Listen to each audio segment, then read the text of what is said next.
Le but, en fait, c'est une délégation qui est venue à Maurice comme rapporteur spécial pour voir de quel progrès nous voulons faire, ou bien nous avons fait en matière d'accès à l'information. L'accès à l'information, la première chose qu'on aimerait bien expliquer aux gens de Maurice, c'est que quand on parle d'accès à l'information, on ne parle pas de la liberté d'expression, de la liberté de la presse.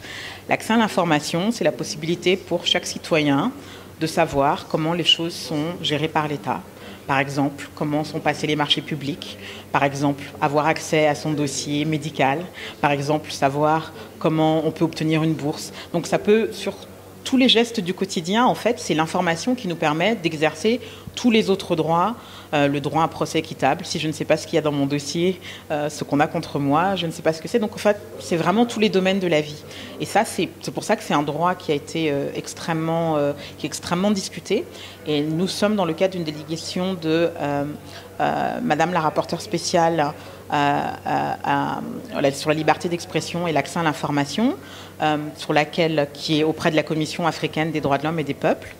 Et nous avons travaillé avec un groupe d'experts sur un projet de loi modèle qui est une sorte d'outil pour tous les pays de l'Union africaine qui veulent passer une législation sur l'accès à l'information et qui ont besoin de documents de travail. Donc aujourd'hui, dans le cadre de notre séjour, nous avons rencontré un certain nombre d'officiels de gouvernement, des gens de la société civile, pour leur présenter notre projet de loi, puisque nous savons que le gouvernement qui est récemment arrivé à Maurice a exprimé dans le cadre de son projet politique très clairement son ambition et sa volonté de passer une loi sur l'accès à l'information. La mission du rapporteur spécial, c'est de pouvoir soutenir les initiatives, de proposer une aide technique et surtout de sensibiliser les gens sur le fait qu'il ne faut pas mélanger liberté d'expression et accès à l'information. Au moment où on a lancé ce projet de loi modèle, il n'y avait que 5 pays africains qui avaient une loi sur l'accès à l'information et depuis que ce projet a vu le jour,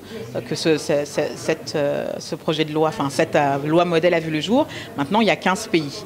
Donc c'est vraiment un outil de travail, c'est un outil de base.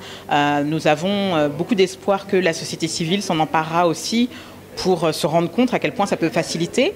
Et encore une fois, on parle souvent des devoirs de l'État, parce qu'il s'agit que les organismes publics, l'État, les gouvernements, mais aussi certaines entités privées qui notamment s'occupent de droits ou de marchés publics, etc., que ces informations soient disséminées à l'égard des citoyens.